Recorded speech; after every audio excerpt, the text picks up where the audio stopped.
If you're reading the title of this video, I swear it's not a joke. I do sincerely believe that the 2003 film directed by Ang Lee, Hulk, is actually the best Hulk film that we have. A misunderstood, underrated, and just overall good or possibly great film. A film that's very dear to me and represents one of my favorite Marvel characters, Hulk, with so much respect and intelligence. Unlike recent appearances of the character, regardless though, in this video I want to discuss why the 2003 film is such an underrated and overall the best Hulk film. So without further ado, let's jump into it. In the 2000s, superhero films were a different beast than they are today. At the time, there was no proven formula like the MCU to make superhero films. Studios and directors just had to take risks and try a variety of approaches to superheroes and see just what stuck. It was truly indeed the wild wild west in this time period, and some of the films did work, like the Raimi Spider-Man trilogy, but he also got many duds like Catwoman, and many other films are brought up in this conversation. But one film that never gets brought up in either side of the debate here is actually the Hulk film from 2003. The film is usually forgotten about, or if it even is brought up at all, it usually has a negative stigma around it. But why is that? At the time in 2003, the film received pretty mixed if not negative critical reception, and also the film in general was a box office bomb.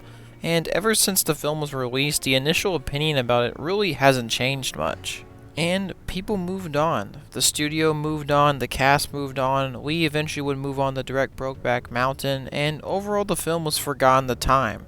The 2003 Hulk film for me is a special film for many different reasons. For one, it was one of the first superhero movies I even saw, and I absolutely loved it as a kid. Just seeing scenes like Hulk smashing a tank just made me smile and really get excited like crazy. And I do have a lot of nostalgia for this movie. But at the end of the day, nostalgia shouldn't be the sole reason for liking a movie, and there are plenty of examples from my childhood where nostalgic things just didn't hold up as well as I remember them. Like for example the first Transformers film for me. But recently I rewatched this film as an adult, and I gotta say that this film held up for me quite well. There are plenty amount of things that I loved rewatching again as an adult that gave me really nice flashbacks and were generally good. But also there was a surprising amount of depth to this movie that I didn't even know about as a kid that I really enjoyed. And after watching She-Hulk, I generally think that the 2003 version of the character might be my favorite adaptation, at least as a solo film, of the character in my opinion.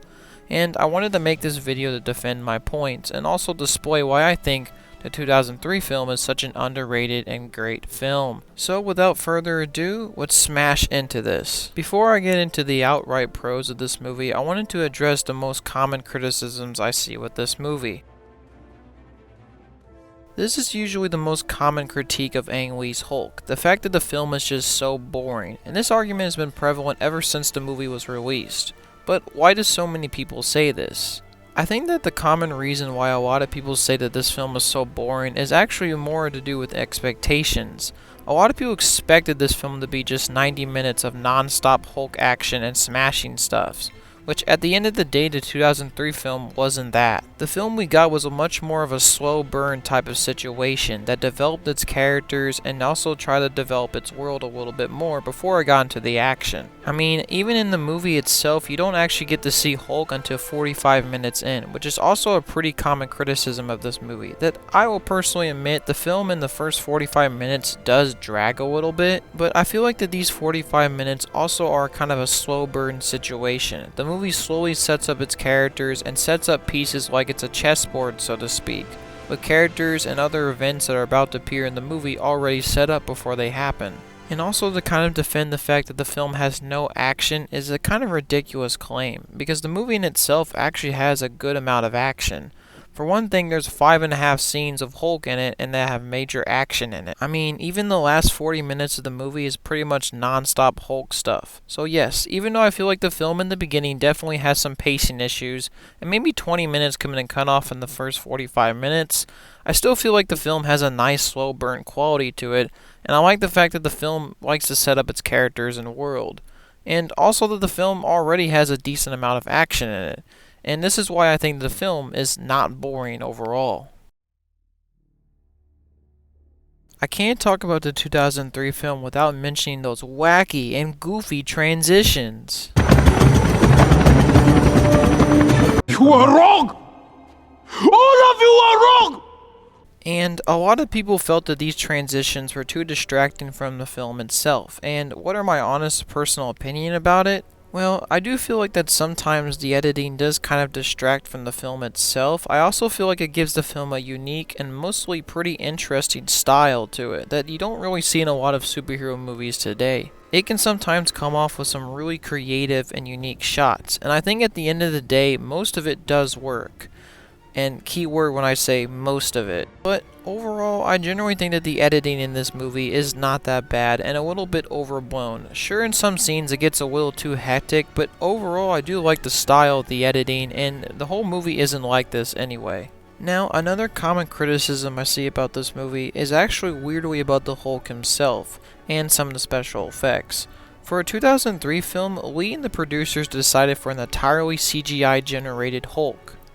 And at the time, this was a pretty ambitious idea. I mean, CGI was still developing and it was really in its infancy. It was growing at a rapid pace, sure, but it wasn't nearly as good looking as it is today. But I do think that this was the right decision by the producers and the director, because CGI would actually properly adapt his appearance from the comic books more correctly. And I honestly think the Hulk in this movie actually looks pretty good to me.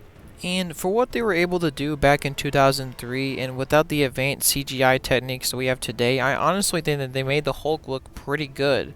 Sure, there may be some shots of the shade or maybe the composite doesn't look quite well. I do think though that was pretty impressive with the amount of effects they were able to do with the Hulk and a lot of really impressive shots. And also a shout out to the fact that this version of the Hulk also decides to have the balls to have the purple pants, which is always a 10 out of 10 for me. And the final common criticism I found with this movie is usually when it comes up with this movie, everyone talks about that ending. More specifically, the third act finale fight scene between Bruce and his father David. A lot of people were just left confused by the final fight scene, including myself as a kid who didn't even know what was going on.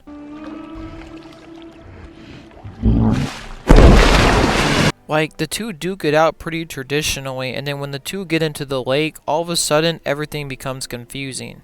But recently rewatching the film as an adult and analyzing this movie and rewatching it a few times, I actually finally understand what is going on now, and actually can finally explain it. See, David in this fight wants the Hulk's powers to make him stronger and act out his malicious goals on the world. And in the lake, Hulk is at a stalemate. The more he fights David in this scene, the more power he takes, because we already established David has the Absorbing Man's powers. It's a losing battle, and Hulk knows it, so Hulk decides to give the ultimate decision, and decides to give all of his power to his father, including his power, memories, and all of the trauma from his childhood. David receives all of this enormous power, but at the end of the day can't actually handle it, and gets overwhelmed, which is why we see a giant bubble at the end of the day, because he's being overwhelmed by the amount of power the Hulk has. And then General Ross shoots a missile strike at both of the characters, killing David in the process, and almost nearly killing Bruce. I absolutely love this fight scene for many different reasons. It's not your traditional monster on monster battle sequence, so to speak. It's told in a much more untraditional way, and ends in a much more untraditional way than these fight scenes usually are. And maybe that's why this fight scene was so misunderstood by so many people, but once you actually understand it and finally know what's going on, I think it makes for a much more creative and interesting fight scene, with plenty of shots that actually make a lot of sense. There's just so many shots and particular moments in this fight that I generally like. For example, there's one shot where like all of Bruce's memories form his face and then he screams. It's just such a beautifully metaphorical shot that honestly you don't see in a lot of superhero movies today. And overall, that was the finale fight scene explained, and also why I generally think it was a pretty cool fight scene. Now with some of the outspoken criticisms addressed, now we can finally get into the pros of this movie and why it's so great and underrated. One of the core elements I really like about the 2003 Hulk film, and why I think it makes it so unique, is actually how the film explores concepts of trauma, repressed memories, and traumatic childhoods. These themes are prevalent throughout the movie, but for example, I want to talk about one particular moment. For example, when Bruce sees his father kill his mother in front of him when he was a little boy. Now, this event obviously would cause any normal person to be traumatized, but just for a little boy, and especially Bruce, this event was causing him immense amounts of pain. So much pain, in fact, that the memory of this event was actually repressed and thrown into the unconscious part of the human brain. And what's most interesting about this is that this phenomenon is actually based in real life, and there are many victims of abuse who actually have their memories repressed. Even though this isn't exactly an exact science, as we never know exactly what memories were repressed for real and what were fake, but there are a lot of victims of abuse that actually have memories that are repressed, and I thought it was interesting how the film explores repressed memories and real-life trauma and concept. I also generally love the deeper reason for why Hulk is born in this movie. In most versions of the character, Banner usually just studies radiation and eventually in a random freak lab accident turns into the Incredible Hulk. And what I like about the 2003 Hulk film is that this film actually gives a pretty deep reason for why he becomes the Hulk and also explains a few things. When Bruce is hit with the gamma radiation in the tragic accident, there are multiple factors that factor into why Hulk is made. For one, the nanomeds, which are basically put into the body to repair tissue and generate cells, which was established earlier in the film. And then of course there was the gamma radiation, which triggers the nanomeds into action. And the final ingredient to why Banner turns into the Hulk was actually something from his past, a genetic altercation in his DNA passed down by his father when he experimented on himself in an attempt to make himself superhuman. So all of these elements that factor in together also explain why Banner is given the ingredients to become the Hulk. But here's the real question: how does he really become the Hulk? In most continuities, Banner usually gets triggered or gets angry and then turns into the Hulk. And this is no different here, but they also go a little bit deeper into the reasoning here. You see, the nanomeds in Bruce's body are triggered by emotional responses, in particular trauma and repressed memories, which was something that Banner has a lot of. Essentially, when Bruce gets angry or gets traumatized or has flashbacks to his old previous traumatized backstory, he gets angry and it activates the nanomeds and the gamma radiation and the genetic modification, and all culminates into turning into the giant Hulk in this film. I just love the deeper reason for why Hulk is born in this movie. I just love how it gives so much backstory and also just makes his origin story a lot more complex than just a simple freak lab experiment. There are so many things that I like about this transformation, especially in the first transformation where we actually get to see Bruce's trauma, which is usually represented by the mysterious door in this movie. The door represents Bruce's darkest repressed memories and trauma, and actually finally opens after so long when the Hulk is unleashed. I overall just love the metaphors here and just a deeper reason for Hulk's transformation in the movie. I just overall really like the themes of trauma and also other themes throughout the story. Ang Lee described this film as a great tragedy, which I honestly would agree with his opinion. The whole situation at the end of the day is tragic, especially for Bruce. Bruce is affected by events that are outside of his control, and actually is affected by his selfish father and his selfish desires. And at the end of the day, nobody wins here, and it's ultimately a tragedy and a tragic story at the end of the day. And now I know I've been talking a lot about Bruce and his trauma and just themes of trauma in general, and there's also plenty of other characters in this story I do want to talk about that are sadly affected by the tragic course of events in this movie. But one character that I don't feel any sympathy for is of course David Banner, the father of Bruce Banner. His story is also pretty tragic in a lot of ways, but at the end of the day his horrible and selfish fate is only of his actions and desires that ultimately led him to that fate. Bruce's father is actually the villain of this movie, and is actually played amazingly well by Nick Nolte, who delivers a crazy and very interesting performance of this character.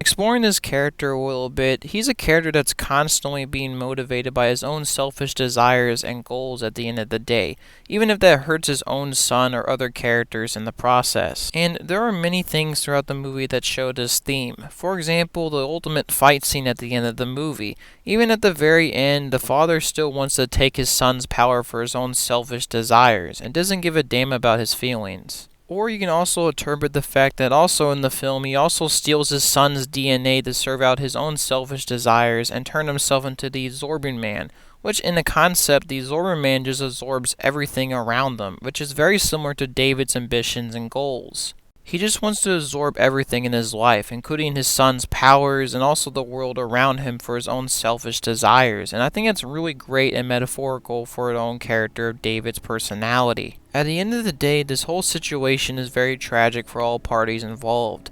David at the end of the day abuses his son and ruins the only possible link to his old world, while Bruce at the end of the day loses his only father that he thought was dead for so many years, but also never even bothers to help him with all of his trauma. It doesn't even feel remorseful for his actions. Once again, just like Ang Lee described this film, it's a giant Greek tragedy.